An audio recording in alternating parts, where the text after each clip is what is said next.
Sou Murilo Esteves, advogado, titular da empresa Esteves de Carvalho Advogados Associados. Nossa empresa, esse ano, comemorou 40 anos de existência e prestando relevantes serviços a diversos clientes em todo o cenário nacional.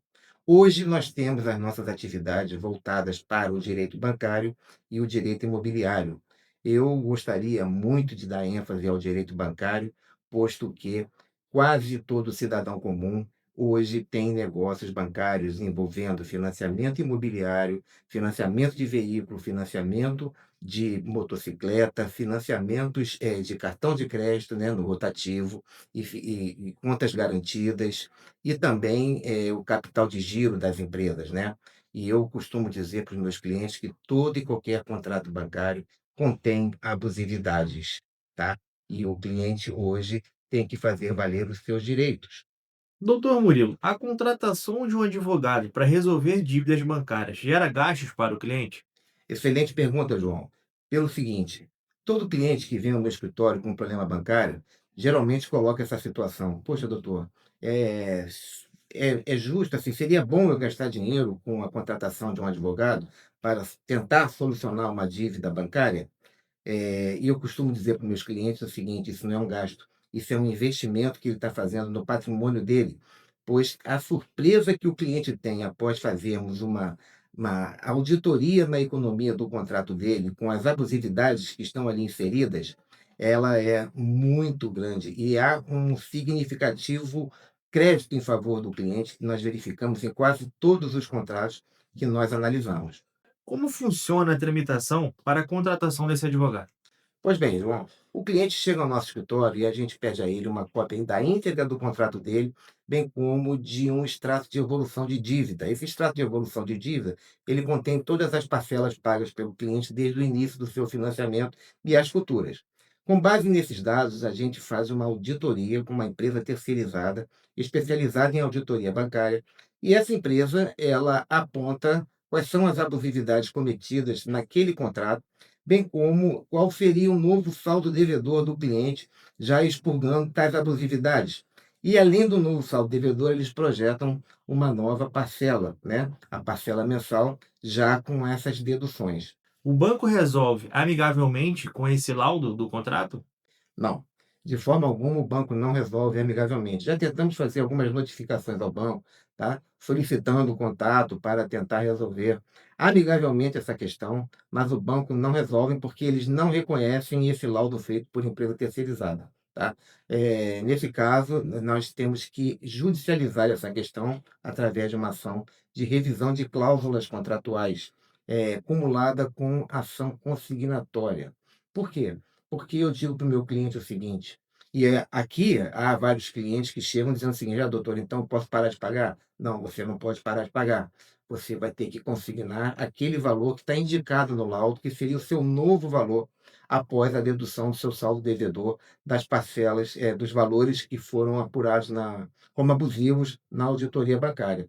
Então, a auditoria bancária, como eu disse, ela faz um laudo onde ela expurga todas essas abusividades e projeta o seu novo saldo devedor e também a sua nova parcela em cima desse saldo devedor. Essa nova parcela, ela tem que ser depositada em juízo no bojo do processo, tá? E através dessa ação consignatória acumulada com a revisional, a gente também pede uma antecipação de tutela para que o cliente, possa depositar essa parcela judicialmente e o banco se abstenha de, negativar o nome do cliente, bem como de tomar as medidas, judiciais visando a retomada do imóvel. E só o cliente inadimplente pode fazer essa rescisão? Não, João, muito pelo contrário. Eu costumo dizer aqui para os meus clientes que, mesmo que você tenha um contrato, que você esteja em dia com as suas obrigações, tá? Você pode procurar fazer essa revisão e você pode também reduzir as suas parcelas, porque com certeza essa auditoria bancária vai alcançar abusividades cometidas nesse contrato. Porque esses contratos, tá, de financiamento bancário, todos os contratos bancários são contratos de adesão, são aqueles contratos que já vêm com as cláusulas prontas e o cliente adere a elas, por isso ele é chamado de contrato de adesão. Olha, você tem que assinar aqui. "Ah, mas eu não concordo com essa cláusula", o banco não muda, tá. Então, mesmo que o cliente esteja adimplente com o seu contrato, ele pode fazer essa revisão, tá, e reduzir as suas parcelas, tá. Tem clientes aqui que falam assim: "Ah, mas eu vou parar de pagar". Não, não para, tá, você vai ter que pagar. "Ah, o banco me devolve dinheiro?". Não, o banco também não te devolve o dinheiro. O valor das abusividades que foram encontrados no laudo pericial serão compensados na sua dívida, tá? O banco não te faz um cheque nem deposita valor para você, de forma alguma. Há o instituto da compensação, que é previsto na nossa legislação, então é assim que tramita esse tipo de processo, tá. Entendi. Pela nossa experiência, o que acontece? O cliente ganha essa liminar, começa a consignar, ou seja, depositar as parcelas mensais no processo, tá. O banco é citado, ele vai contestar a ação, tá, mas ele fica privado de receber o dinheiro, que está lá depositado em juízo. E também ele fica engessado, porque ele não vai conseguir retomar o imóvel. Isso vai gerar o quê? Um acordo. Sim. Certo? O banco então vai fazer o acordo e somente nesse caso o banco faz um acordo, que é um acordo que é homologado em juízo, homologado por uma decisão judicial. E no caso da pessoa que parou de pagar esse financiamento já há algum tempo, assim, como é que funciona? Como é que é feito? Sim, nesse caso, o que que a gente faz? A gente, no bojo do processo, historia que é em função dessas abusividades cometidas, tá, esse contrato se tornou excessivamente oneroso para o cliente, que gerou esse saldo devedor que não foi adimplido por ele. E a gente então pede para que seja revisado e ele passe a pagar essas parcelas, essa quantidade de parcelas em aberto já dentro do novo valor indicado pelo laudo pericial. Ou seja, a gente não deixa de pagar o banco, a gente tenta colocar atualizar a dívida do cliente, tá, e consignar esse valor atualizado também. Doutor Murilo, como funciona isso no sistema SFI, que é o Sistema Financeiro Imobiliário? Ah, muito bom. O sistema financeiro imobiliário, ele é diferente do sistema financeiro de habitação, tá? Porque o sistema financeiro imobiliário, ele abarca financiamentos imobiliários acima de 1.500.000 reais, né? São financiamentos de imóveis, de luxo, inclusive o próprio mutuário, quer dizer, o próprio financiado, né? Ele pode ter mais de um financiamento e são valores e prazos, né, mais extensos de pagamento.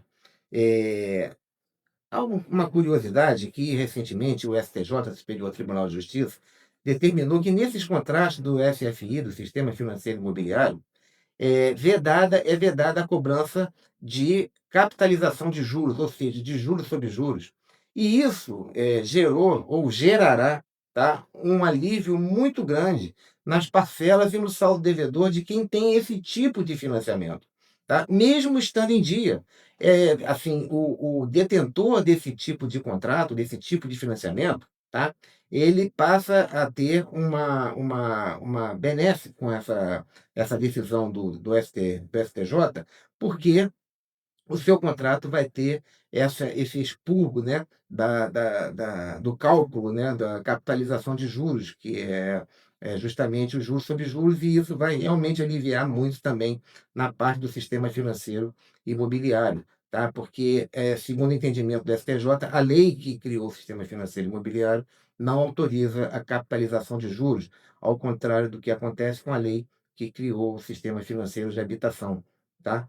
A gente vê até uma divergência aí, né, os financiamentos maiores têm essa benesse do judiciário, em detrimento dos financiamentos menores, mas realmente é o que está hoje ocorrendo aí no mercado.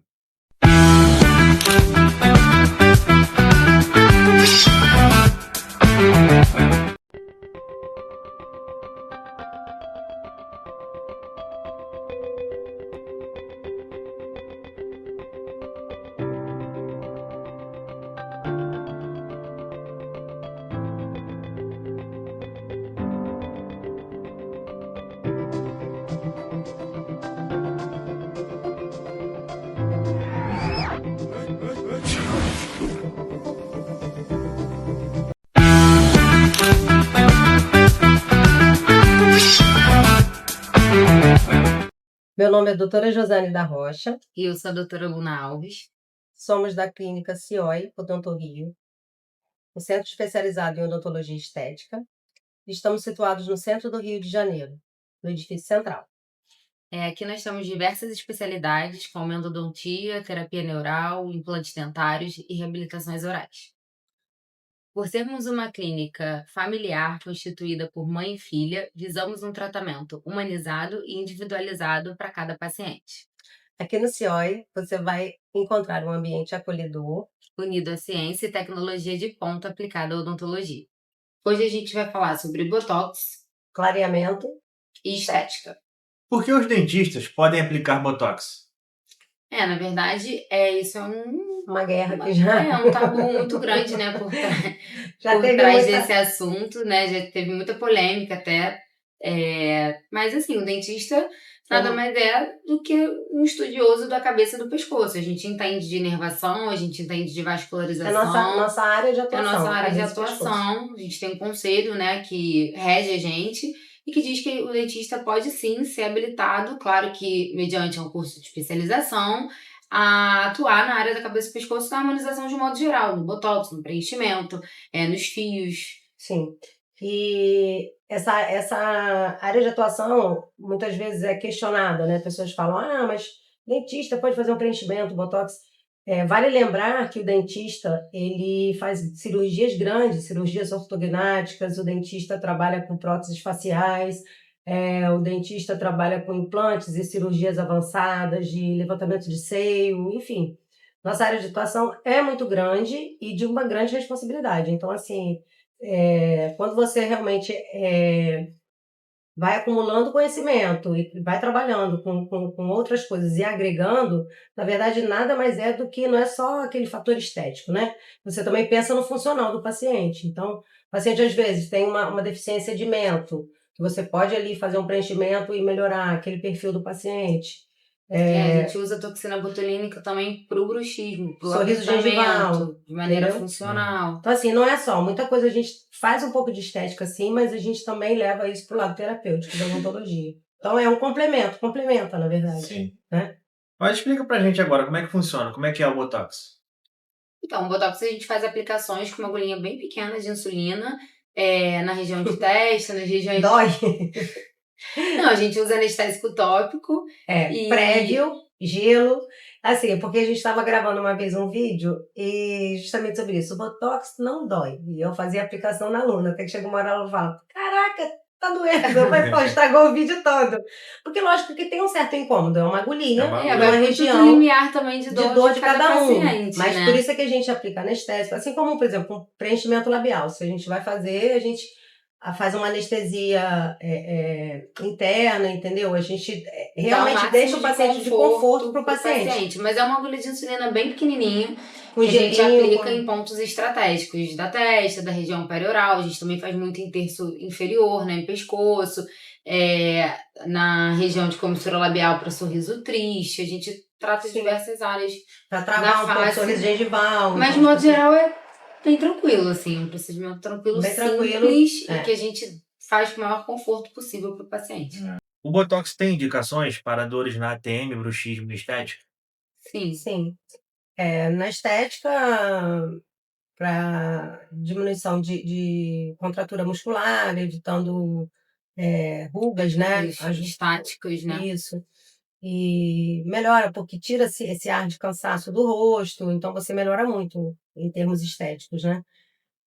A gente, como nós falamos, a gente usa para pescoço, para melhorar a qualidade de pele. O Botox, às vezes, a gente usa em procedimentos de microagulhamento, pequenas quantidades, para melhorar a textura da pele também. Então, assim, Para abrir o olhar, para tirar o sorriso triste, a gente usa para sorriso gengival também, para quem mostra muito a gengiva na hora que sorri. A gente usa no pescoço para diminuir a força muscular desse pescoço, consequentemente você também aumenta a durabilidade de de outros outros procedimentos, procedimentos, de de um fio, de fio, de preenchimento. preenchedor, então a gente usa associado. A gente usa como paliativo no bruxismo e no apertamento, porque a gente sabe que ele não é o tratamento, a gente tem uma associação de técnicas que levam a gente a tratar esse paciente, mas o Botox com Inclusive, certeza é uma delas, inclusive a terapia neural, que inclusive a a gente terapia vai falar em outro neural, momento, que a terapia neurodontológica, ela entra aí também como um tratamento para diminuição de associado, né, para força, bruxismo, de apertamento, estresse, de de tudo isso, dor. de dor, né, E do para paciente. dores na TM também, porque um paciente, não o paciente bruxista no geral, mas o paciente que Tem faz apertamento, apertamento, é um paciente que relata bastante dor na face de uma maneira geral, tanto na dor de musculatura cabeça. quanto Cefaleia, na às vezes, num TM, grau 9, 10. Tem gente que máximo. tem uma cefaleia e a gente aplica também temporal e masseter.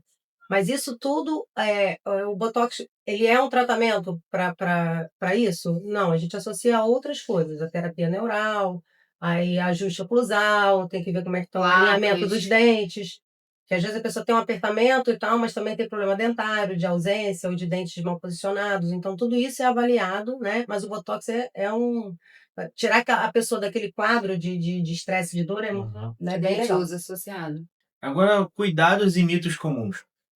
Bom, cuidados assim, o botox ele não te impede de fazer basicamente Nada. nada. A gente pede para o paciente durante, sei lá, as próximas 6 horas, Não evitar dormir, não não fazer deitar e atividade apertar o física. rosto, não pegar peso, abaixar a cabeça e tal, isso é de praxe, mas não é um procedimento. Você pode fazer o procedimento e trabalhar, e se maquiar e fazer uma festa. O máximo que pode acontecer, né, às É vezes um ficar um roxinho, roxinho. uma coisa vermelhinha, dependendo da região, que pode acontecer, mas não necessariamente.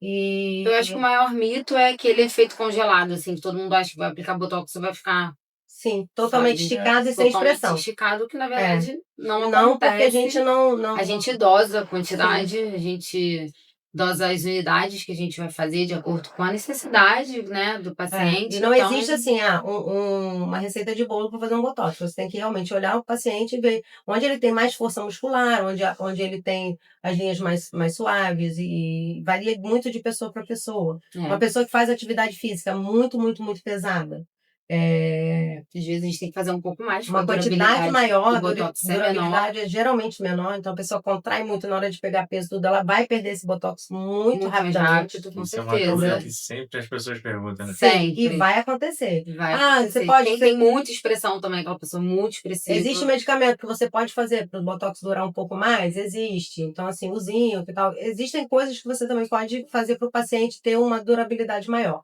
Mas geralmente os marombeiros de carteirinha estão fadados a e ficar com as assim, e o linhas de botox, expressão ele tem uma que a mais gente chama fortes. também de efeito platô, né, que é um efeito congelado inicial, assim, você inicialmente, lógico que a gente consegue dosar isso com o número de unidades, mas inicialmente ele te dá um efeito mais travado, que em 30 dias esse efeito já acaba. Então, assim, mas nada Já que a gente diminui, não no caso, né? já diminui. Mas Assim, nada não que a é para gente ficar não artificial, é consiga para ficar dosar. natural. Você vai tirar o ar de cansaço, é para abrir, vai fazer essa abertura do olho, para melhorar as marcas de expressão, as linhas de expressão. Então, assim, é bem legal. Agora vamos falar sobre clareamento dental. Quais tipos que existem? A gente tem basicamente dois tipos de clareamento, né? Que é o clareamento caseiro e o clareamento de consultório. Aqui a gente associa as duas técnicas, porque hoje em dia a gente sabe que é um protocolo que a gente Que acredita de funciona e que dá sucesso, certo. que E funciona, tem, né? e tem estudos que relatam, que falam sobre isso, que os dois tratamentos associados, o tratamento de consultório, o tratamento caseiro, são géis diferentes, Concentrações concentrações diferentes, diferentes. e quando você alia um com o outro, você potencializa. Tem gente que fala assim, mas eu fiz um clareamento e fiquei com dente amarelo. Voltei a ficar com dente amarelo, porque você não fez o protocolo correto. Porque uma vez o dente, é claro que você conseguiu clarear realmente, você vai manter aquilo ali. Ah, mas vai ter que fazer limpeza? Sim. Porque tem manchas intrínsecas, você acaba bebendo café, bebendo vinho, bebendo mate. É. Ninguém vai deixar de beber Tem que ter tomar um alguma coisa. retorno também, às vezes, depois de bastante tempo na limpeza, você faz uma sessão de consultório e volta a usar a placa, porque Sim. aquele efeito branco total. Com os pigmentos extrínsecos, a gente também não consegue, às vezes, manter, mas nada O que é que. bacana quando você faz o protocolo todo, que você tem essa placa caseira que você vai usar por 21 dias e depois você vai guardar essa plaquinha, esse kit. Então, numa próxima limpeza, daqui a 6 meses, tal, você pode fazer a limpeza e pegar e usar o gel mais uns dias. Então, você vai fazendo uma manutenção daquele clareamento. Agora, o que não existe é o clareamento a laser, que durante muito tempo ficou aí conhecido e foi popularizado. É algo que a gente hoje em dia sabe que o laser não tem efeito clareador, ele não tem esse poder de clarear os dentes por si só. O laser, ele É. foi substituído pela luz violeta, que realmente tem um efeito bem bacana de clareamento, mas a gente associa a um gel Na clareador. verdade, ele tem Ele potencializa. ele tem um efeito associado. A E gente sabe tira que um ele pouco da diminui sensibilidade. sensibilidade, ele acelera aquele permeabilidade daquele gel no dente, mas a luz violeta por si só não clareia dente. Assim, inicialmente a gente achava que sim, hoje em dia a gente tem estudos que comprovam que não. Então, assim, só um clareamento a laser não funciona. A gente tem que fazer associação de técnicas e de Sim. géis de consultório para que aquele dente realmente fique branco. Esperamos vocês no CIOI Odonto Rio. Não deixa de seguir a gente também no Instagram, @CIOIodontoRio, para agendar consulta, tem link da bio. Venha fazer uma avaliação conosco. Olá, eu sou a doutora Amanda, sou advogada especialista em direito previdenciário. Eu ajudo as pessoas a terem acesso ao melhor benefício concedido pelo INSS. As pessoas geralmente têm muitas dúvidas sobre o que são os direitos previdenciários e se elas têm ou não direito à concessão de algum benefício. Bom, inicialmente eu vim trazer para vocês o benefício do salário maternidade. É um benefício aqui que muitas mulheres procuram um escritório para que a gente possa ajudar, e elas geralmente não sabem se elas têm ou não direito à concessão do salário maternidade. Então, pessoal, o que é o salário maternidade? O salário maternidade, ele é um benefício que ele é devido, né, à gestante, né? Também serve em caso de afastamento por aborto, e ele é pago em 4 parcelas, tá? Essas parcelas, elas são devidas desde a data do afastamento da mãe à sua atividade laboral, tá? Diversos tipos de contribuintes têm direito ao salário maternidade. A exemplo são as desempregadas, quem paga MEI, contribuinte individual que contribui de forma autônoma, assim como as empregadas que são CLT. Quando a gente fala das empregadas, quem faz o pagamento, obviamente, é diretamente o empregador, e quando a gente fala das outras contribuintes, quem faz esse pagamento de forma direta é o INSS. Então, pessoal, o que a mulher precisa ter para ter acesso ao salário maternidade? Em regra, precisa ter 10 meses de contribuição para o INSS, mas muita atenção nesse detalhe. Existem casos em que esses 10 meses de contribuição são afastados e a mulher, mesmo não tendo contribuído para o INSS, pode ter direito à concessão do benefício, tá? É o caso, por exemplo, da mulher que ela está desempregada. Se ela comprovar ali que ela tem um período mínimo de carência de tempo de contribuição, ela mesmo assim consegue ter acesso ao benefício. Então, o que eu vejo na minha prática diária são mulheres que deixam de receber mais de R$ 6.000 do INSS porque não sabem que têm direito a receber esse benefício. Então, se é o seu caso, se você conhece alguma mulher nessa condição, entre em contato, que eu posso te ajudar com isso. Bom, outro benefício que é maravilhoso na seara previdenciária é o BPC Loas. E para quem que é, pessoal, devido o BPC Loas? O BPC Loas é um benefício que ele é pago a idosos maiores de 65 anos ou a pessoas com algum tipo de deficiência, tá? Além disso, é necessário que seja comprovado que essa pessoa ela é de baixa renda, que ela é uma pessoa hipossuficiente financeiramente falando, tá? Então, Quem consegue caracterizar, né, essas condições, esses pré-requisitos, recebe o valor de um salário mínimo por mês do INSS, tá?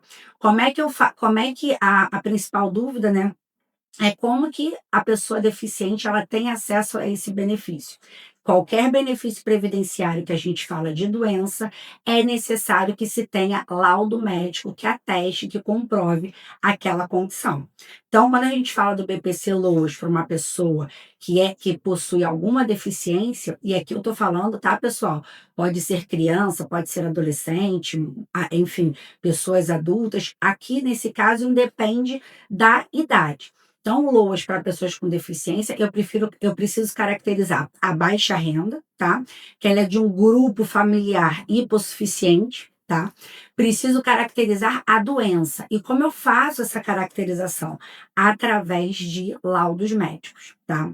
Já quem é maior de 65 anos não precisa ter contribuído por INSS, também vai ter direito ao BPC-Loas. E como é que eu faço aqui a comprovação? Preciso provar que ele tem mais de 65 anos de idade e que, além disso, ele é também pessoa de baixa renda, tá?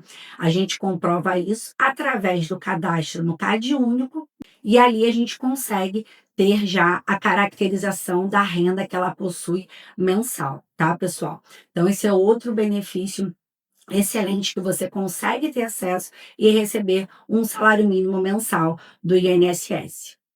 Doutora, nunca contribuí para o INSS. Posso me aposentar? Não. Qualquer aposentadoria do INSS exige um tempo de contribuição mínimo. Hoje a regra é que a pessoa tenha no mínimo 15 anos de tempo de contribuição para o INSS, além de 180 meses de carência e também idade mínima, tá? Mas se for um caso de uma pessoa que ela tenha mais de 65 anos de idade e se ela for baixa renda, ela pode ter acesso ao BPC-Loas, tá? Mas não confundam, BPC-Loas não é aposentadoria. BPC-Loas é um benefício assistencial. Para a aposentadoria, é necessário que contribua para o INSS. O que é preciso para dar entrada no BPC para uma criança com deficiência? Bom, inicialmente a gente precisa de laudo médico, tá? E aqui vocês sempre têm dúvidas, só serve laudo do SUS? Pode ser laudo particular? Tanto faz, tá? É interessante que tenha um laudo descritivo com a CID da doença, tá? A CID é o código, né, de cada doença. Que tenha a CID da doença e também quais os efeitos que gera ali naquela criança, tá? E além disso, a gente também precisa comprovar que ela é baixa renda, que ela vive num grupo familiar de baixa renda, por isso é importante o cadastro no CadÚnico. União estável dá direito à pensão por morte? Sim, dá direito à pensão por morte. A gente tem que juntar, né, tanto na via administrativa quanto na via judicial, se for o caso, documentos que comprovem que aquelas duas pessoas elas viviam em uma união, né, com o intuito de ter uma união duradoura e que com isso elas eram um casal de fato. Então, o que a gente pode juntar que a gente comprova a união estável e também que eles eram um casal e que aquela pessoa é dependente da pensão por morte. Comprovante de residência do mesmo endereço, plano de saúde, porventura, caso um esteja incluído no plano do outro, comprovante de conta conjunta, fotos, testemunhas, tudo isso a gente consegue usar para caracterizar essa união estável. É possível acumular pensão por morte com aposentadoria? Sim, é possível. Isso é uma dúvida geral de vocês. Então, o que que acontece? A pessoa vai receber de forma integral o benefício de maior valor, tá? Então, o INSS vai ver quais dos dois valores eles são maiores, vai receber de forma integral e o outro benefício ele vai sofrer um desconto, tá? Então, ela recebe um benefício de forma integral e o outro benefício ele é descontado, mas pode receber os dois benefícios, não tem nenhum problema acumular esses dois benefícios. Bom, pessoal, se vocês tiverem qualquer dúvida sobre direito previdenciário, é só entrar no meu Instagram. Lá eu posto dicas diárias sobre direito previdenciário e para você ter acesso a todos os benefícios previdenciários. Meu Instagram é Amanda L. Pós, tá? Tô lá sempre com vídeos, com dicas, tem lives também sobre direito previdenciário, tem um conteúdo lá muito rico que vai te ajudar a entender direito previdenciário. Para qualquer outra dúvida, procure o nosso escritório que fica localizado aqui na Barra da Tijuca. Você consegue marcar uma consulta comigo através do 3328 3042. Espero vocês, te vejo lá no Instagram.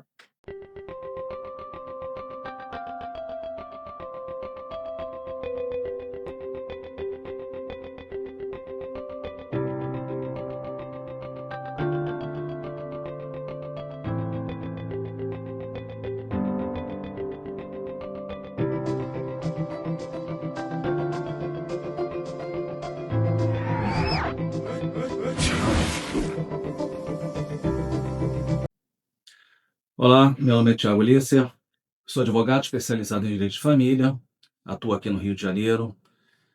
Nosso escritório nós trabalhamos com diversas áreas dentro do direito de família, sendo elas divórcio, pensão alimentícia, alimentos gravídicos, reconhecimento de união estável, tutela, curatela e muitos outros pontos que abrangem o direito de família. Doutor, qual o valor deve ser pago aos filhos? Não existe na lei nenhum percentual, nenhum valor pré-determinado de alimentos.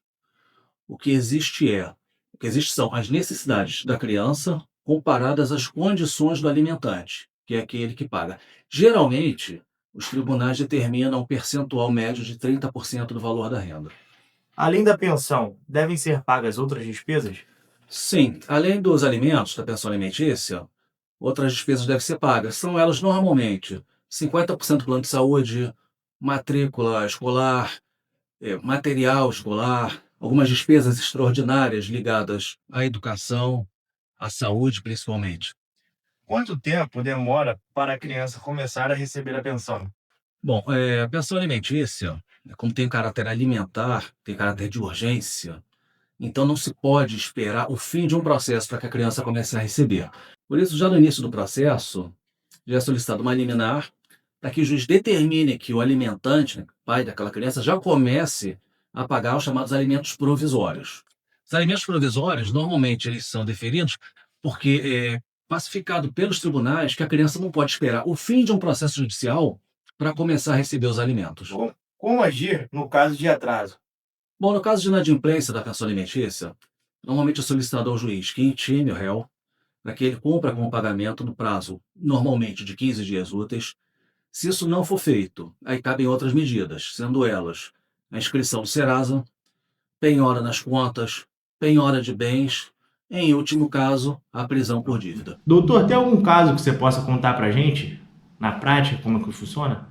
Teve um caso que aconteceu há um tempo, que foge um pouco dos padrões, onde o pai da criança faleceu, a mãe e a criança necessitando do recebimento da pensão, foi movida uma ação de alimento em face dos avós paternos. A lei autoriza esse tipo de procedimento. Doutor, para a pessoa que quiser te procurar, ter seus serviços, como é que faz? Pode procurar pelas redes sociais, Thiago Lisser Advocacia, ou através do site www.lisser.com.br. Meu nome é Márcio Arruda, tá? Eu sou massoterapeuta há 17 anos, vou completar o 18º ano agora em outubro, vai ter uma grande festa, né? E o que faz a diferença em relação ao meu trabalho, né, em relação às demais massagens, né, além da dedicação, além do trabalho, além de toda a capacitação que eu busco, né, para oferecer o melhor ao meu cliente, né, é o caráter integrativo, né, que nós temos em relação ao nosso trabalho. Ele é integrativo porque ele é totalmente baseado, né, naquilo que você mais precisa, naquilo que o meu cliente mais gostaria de refinar em relação ao seu corpo, né? E é integrativo também porque ele abarca, né, a minha trajetória, né, de 17 anos de carreira, onde tudo aquilo que eu desenvolvi, criei e implantei em relação à minha carreira, eu coloco à disposição do meu cliente através de manobras nacionais, internacionais e autorais. Essa técnica é a centrífuga frontal. Com ela, nós conseguimos a façanha de fazer uma cliente reduzir 34 centímetros de cintura em apenas 3 meses. E ela também faz parte do método MMA. Ah, mas Márcio, mas a minha demanda é uma demanda estética porque eu preciso reduzir medidas, mas eu também tenho uma demanda terapêutica porque eu sinto dor no meu nervo ciático. Gente, isso não tem o menor problema. Por quê? Porque nós implantamos, né, o nosso trabalho, né, colocando a sua prerrogativa, o seu objetivo, né, em caráter primordial, mas isso não impede que eu possa fazer uma manutenção das articulações, que eu possa trabalhar a tua retenção de líquido através da massagem e drenagem 360, que fazem parte do método MMA, e possíveis demandas extras. Essa técnica faz parte da massagem havaiana. O nome dela é Lomi Lomi Fusion.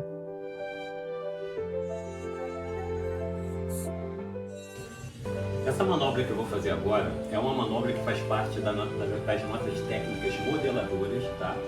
E também autorais, tá? O nome dela é Buda Freak. As áreas que ela trabalha seria cintura, flanco, abdômen superior e abdômen inferior. E ela também faz parte do método MMA. Essa manobra que eu vou apresentar agora é a tão famosa centrífuga. Ela já é conhecida em quase todo o território brasileiro. Com ela, nós conseguimos o resultado de mais de 34 centímetros de cintura de abdômen superior, inferior e flancos. É a técnica ideal para você trabalhar os seus pneuzinhos e também a sua cintura. E ela faz parte das manobras autorais do repertório do método MMA.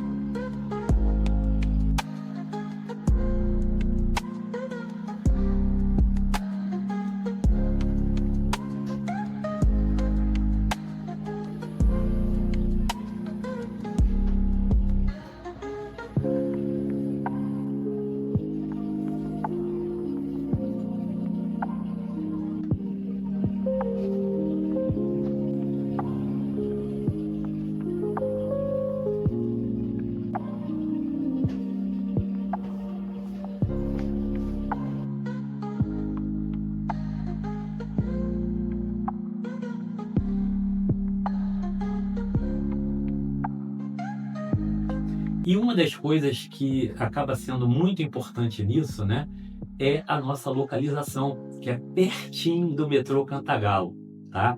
Do lado no prédio do CREB, né, em Copacabana, tá? Tudo isso está ao seu alcance, tá? Meu nome é Márcio Arruda, tá?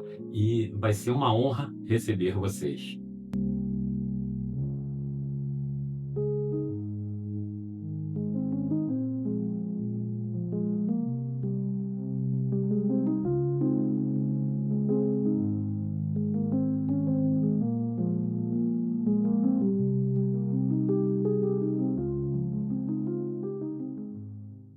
Olá, eu sou Tereza Freitas, corretora de imóveis na região mais nobre do Rio de Janeiro, atuando há mais de 20 anos nesse mercado, mais especificamente na região de Ipanema, Leblon e Copacabana, e estou agora num novo momento. Depois de 20 anos atuando somente com a parte hotéis, agora estamos num mercado mais amplo. O nosso objetivo é ampliar a nossa atuação, oferecer mais opções para os nossos investidores, que são a maior parte, né, correspondem à maior parte do nosso, dos nossos clientes, e agora estamos inaugurando um novo endereço.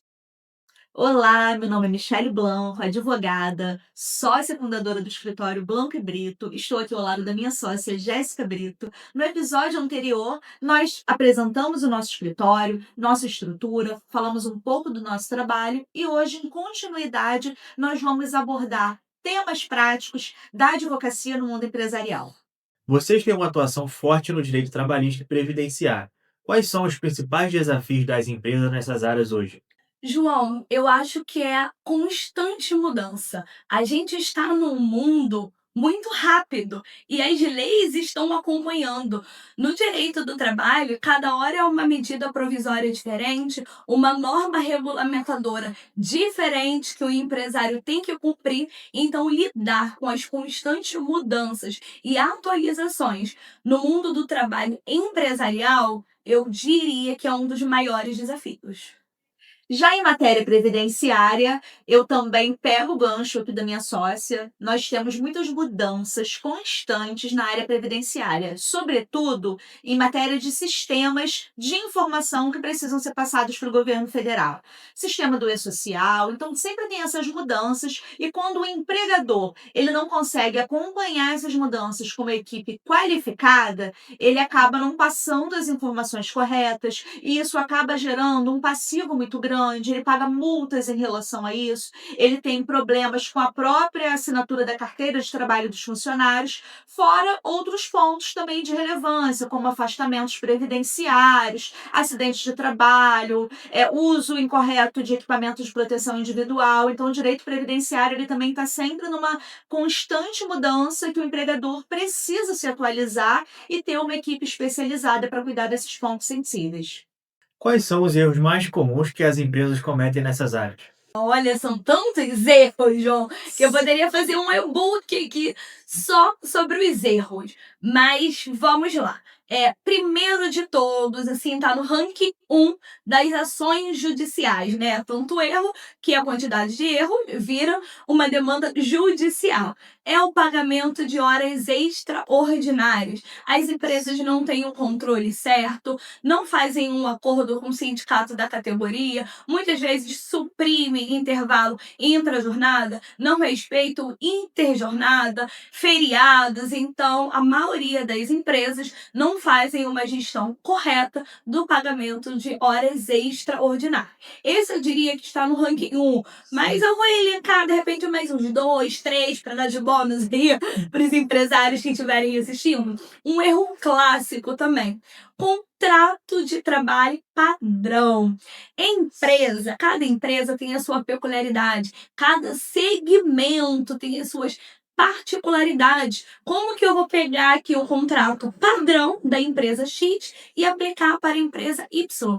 A maioria das empresas pegam um contrato de trabalho padrãozinho de uma folha, geralmente aquele que o contador envia, e sai replicando. Isso é um erro clássico de todas as empresas. Contrato de trabalho não é receita de bolo. E vai ficar muito longo aqui se eu falar a importância do contrato de trabalho em detalhes, mas é um erro clássico. Vou falar mais um, a falta de um regimento interno. Então eu vou deixar esses 3 maiores erros, mas eu poderia falar uns 50 aqui facilmente.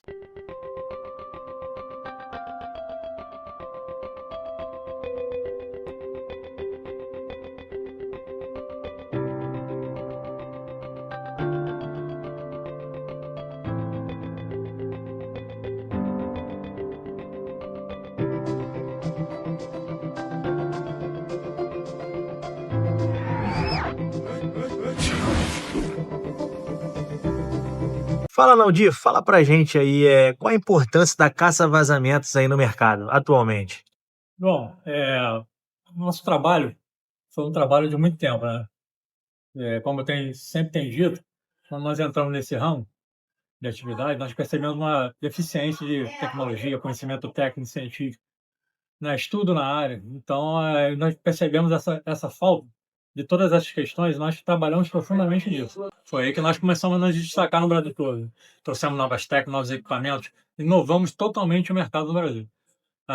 Nós achamos desde o início fundamental passar todo esse conhecimento para o público também, expandir isso para o resto do país, né? Então, é muita alegria nossa saber que depois da nossa participação midiática, né, televisão, rádio, agora na Com Brasil TV, de lá para cá, várias pessoas, vários segmentos começaram a usar também nossa técnica, nossos equipamentos que nós trouxemos para o mercado. Rio de Janeiro, São Paulo, todas as grandes capitais. Então, foi muito importante a nossa participação, nós podemos evoluir esse tipo de prestação de serviço, dando uma progressão grande para o Brasil todo. Com certeza. E, Naldir, fala um pouquinho pra gente qual é a importância da tecnologia usada para você na precisão para achar os vazamentos de água. Então, aí para você. Antigamente, como é que era, né? O cara bom de braço, né? O cara chegava lá com uma receita quebrando tudo. Então, hoje em dia, tudo tecnologia está em tudo que é lugar, né? Qualquer ramo de atividade. Você tem que ter tecnologia, está avançando cada vez mais, né? Engenharia. Então, para buscar um vazamento de água da mesma forma, né? Então, hoje você não sai quebrando tudo mais. É um transtorno de sua marretar tudo, quebrar sua casa toda. Com É um certeza. desespero, né? Então, hoje tem tecnologia para você localizar o ponto exato. Aí você tem diversos recursos. Foi esses recursos que nós trouxemos. Muita coisa a gente trouxe de fora, muita coisa a gente adaptou. Então, esses recursos permitem a precisão na localização da fuga do vazamento, naquele escape. Então, evita aquela quebradeira, evita aquele saco de entulho, poeirada, maquita, uma despesa tremenda. Você chega num local, tá tudo quebrado, saco de entulho para tudo, o vazamento continua. Então, a tecnologia proporciona a gente a localização exata. Essa é a importância da caça ao vazamento RJ. E é um transtorno total, né, Naldir? Porque fora a barulheira que dá, né? Problema de Tem saúde, isso. né? Problema respiratório. A maquita, quando você para reter aquela poeirada da maquita, você vem serrando o material, mas qualquer canto passa poeira. Mesmo com um imóvel, às vezes um móvel fechado, quando você vê, tua roupa está toda empoeirada por dentro. Então, realmente você proporciona um bem-estar, né? Você quebrar um ponto certinho, você vai atuar ali, rapidamente você resolve, sana o problema com o vizinho, acaba o problema com o condomínio, essas questões jurídicas. Então, a solução imediata, efetiva, rápida, né? E assim, Naldir, a caça vazamento RJ com certeza é a número 1 no Brasil, né? É a mais equipada, né, hoje em dia. A caça vazamento RJ, Sem dúvida. ela disparadamente, no Rio de Janeiro é indubitável é uma disparidade, né? As empresas aqui com a gente, tanto que eles ficam se dedicando a nos plagiar, né? Em vez de se preocupar em trazer novidade de tecnologia, expor na televisão, rádio, né? Se tornar uma empresa também bem vista no mercado, não, eles ficam plagiando. A caça ao vazamento RJ mudou o mercado no Brasil, trouxe muita coisa nova, adaptou muita coisa, e estamos trazendo mais coisa ainda. Novidades virão. E as pessoas, né, as empresas aí, fake news aí, tentam sempre usar o nome da caça vazamento RJ, né, Naldir? Você sabe que eles usam diretamente o nome, que é plágio, né? Isso aí é crime. Eu tenho marca registrada. Eu tenho 6 marcas registradas. Todas na NPI, com diversas classes. A busca do vazamento de água tem inclusive na classe 37 de prestação de serviço, ninguém pode usar. É direito, foi concebido a nós. É governo federal, é lei. Então eu tenho garantia de uso, exclusividade de uso, ninguém pode usar. O que eles fazem? A primeira coisa é usar o nome diretamente. Quando não dá para usar, que eu notifico, entra com o processo, eles botam a palavra-chave, um monte de esquema, faz tudo entremeado, vai lá no computador, faz tudo um esqueminha para poder se passar por nós. Atende o telefone como se fosse a nossa empresa, nesse nível aí. Naldir, como funciona a marca registrada? Você possui? Possuímos a marca registrada, possuímos 6 marcas registradas. É fundamental, a empresa começa pelo nome. O cliente, o público consumidor não sabe, ele tem que ter muito cuidado. Por que aquela empresa não tem sua marca registrada? E uma coisa importantíssima também, aquela marca registrada vai te dar credibilidade. Você tendo uma marca registrada, o NPI te encontra em qualquer lugar, sabe qual é o teu CNPJ, que empresa, o nome, quem é o proprietário da empresa, toda a tua história da empresa está lá no NPI. Então, qualquer problema jurídico, qualquer coisa que aconteça, a pessoa chega naquela empresa. A mesma coisa com o registro de conselho de classe, né? Você está lá o profissional registrado, a empresa registrada, então está tudo às claras, mas não tem nada escondido. Então, o NPI é fundamental. A empresa tem que ter a marca registrada. Quer ver um detalhe importante? Tem empresas com várias marcas, com vários nomes no Google. Você vai lá no Google AdWords, você vê lá, o público não sabe, mas você tem 2, 3, 4 empresas, porque o dono é o mesmo. Se você for consultar o CNPJ, você vai chegar naquele mesmo dono. Por que essa pessoa tem 4 empresas? E nenhuma delas tem marca registrada, nem a principal dele é a marca registrada. E depois, dessas 4 empresas, no Rio de Janeiro isso acontece. Endereço fake, se você for procurar, o endereço dele não é verdadeiro. Então, quando tem as 4 empresas, daqui a pouquinho uma delas some, parece que surge uma outra. Aquela sumiu por quê? Surge uma outra empresa de novo com o mesmo nome. isso aqui gera desconfiança. Por que essa empresa sumiu? Porque tem tanta marca registrada e não tem tantas marcas e não é registrada. Então o público tem que desconfiar disso. É fundamental ter a marca registrada. A confiança começa pelo nome.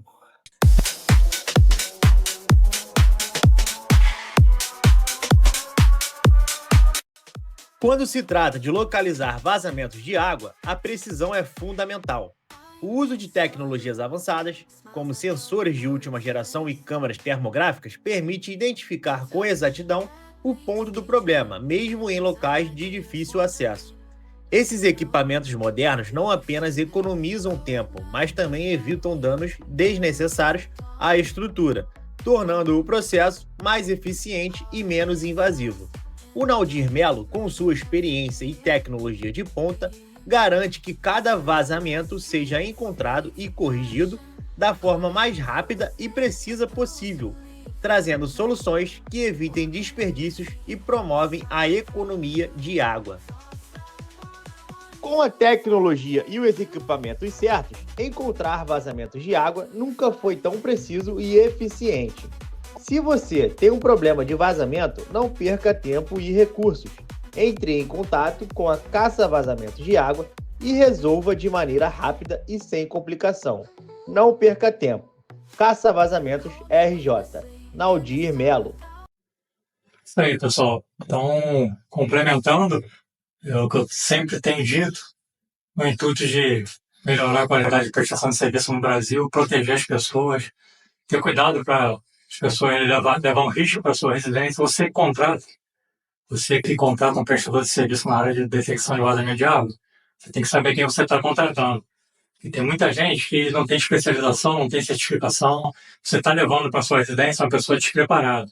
Então você pode estar colocando em risco a sua família, o condomínio, então, todos à sua volta. Né? Então você tem que saber quem você está contratando. Muitas vezes você vai na internet, você não faz a pesquisa, você tem que pesquisar na internet. Você tem que saber que empresa que é aquela, você tem CNPJ, a história dessa empresa. A pessoa bota uma empresa agora, no mês seguinte, ela acabou de montar a empresa, ela já vai no Google, anuncia, paga, participa do leilão, já está aparecendo lá no cantinho esquerdo, anúncio. Já está participando do leilão. E muita gente tem muito contador de história, né? Muito enrolão. O pessoal, como se fala no Brasil, é o jeitinho brasileiro. Isso, infelizmente, isso existe. A pessoa vai lá e conta um monte de mentira, começou agora, já se posta como anos e anos de experiência, a melhor daquele estado que você presta serviço. Você está anos prestando serviço naquele estado, né? Tem vários estados no Brasil. Todo estado do Brasil tem um prestador de serviço nessa área. A pessoa começa agora, conta um monte de mentira. A pessoa que contrata não faz a investigação, tem que investigar, procurar redes sociais. Facebook é o mais antigo. Tem que ter uma história no Facebook dessa pessoa, no Twitter, né, no Instagram. A pessoa não tem história nenhuma. Aí você vai consultar o CNPJ, se você for consultar, você deve consultar o CNPJ, a pessoa começou há 2, 3 meses atrás. Aí você percebe que está contando um monte de mentira. Aí você começa agora, já tem centenas de comentários do Google, aquele comentário de 5 estrelas. Do nada aparece um monte de comentário. Só mal começou, então tem jeitinho brasileiro para tudo. Então você tem que ter cuidado na hora que você contrata. Você pode estar levando uma pessoa desqualificada, despreparada para sua residência, e você não sabe a índole dessa pessoa. Muito perigoso. Rio de Janeiro, né, eu estou aqui no Rio de Janeiro, direto. Tem que ter um cuidado tremendo. Então, você tem que saber a empresa que você está levando para a sua residência. Buscar, perguntar, consultar o CNPJ e perguntar, se o profissional que vem aqui prestar o serviço na minha residência, qual o conselho de classe que ele pertence? Isso é uma pergunta fundamental, crucial, para você fechar a questão. Qual o conselho de classe que esse profissional que vai vir que testar meu banheiro, por exemplo, qual conselho de classe que ele pertence? Ele tem que pertencer a algum conselho de classe. Não pertencer a conselho de classe nenhum, corta da lista. É uma pessoa que não quer pagar imposto, ela não quer se certificar, não quer estudar, não quer se especializar, ela não quer contratar um profissional especializado, adequado para prestar aquele serviço, porque o custo desse profissional especializado é mais caro. Então, essa pessoa, esse empresário, é um fundo de quintal. Então, ele não vai poder dar um bom atendimento a você. Então, não sabe aquele profissional que tem na sua residência, né? Qual a vida pregressa dessa pessoa? Tem que ter muito cuidado, né? Então, são esses conselhos que eu passo para o público consumidor e passo para os prestadores de serviço também. Tem que honrar a profissão, a atividade. É o que eu faço. Olha tudo que eu mostro, olha tudo que eu exponho. Olha as certificações. Ética e honestidade em primeiro lugar. Pode consultar meu site, está lá na primeira página do site. Ética e honestidade em primeiro lugar. É fundamental. Essa é a chave da questão de uma boa prestação de serviço. Você não pode enganar o cliente sem falar a verdade, você não pode contar historinha, tem que vender o que é real. É isso que a Taça Vazamento RJ expõe para todo o Brasil. Conexão Brasil, toda segunda-feira, 14 horas. Assista quando quiser pelo canal do YouTube.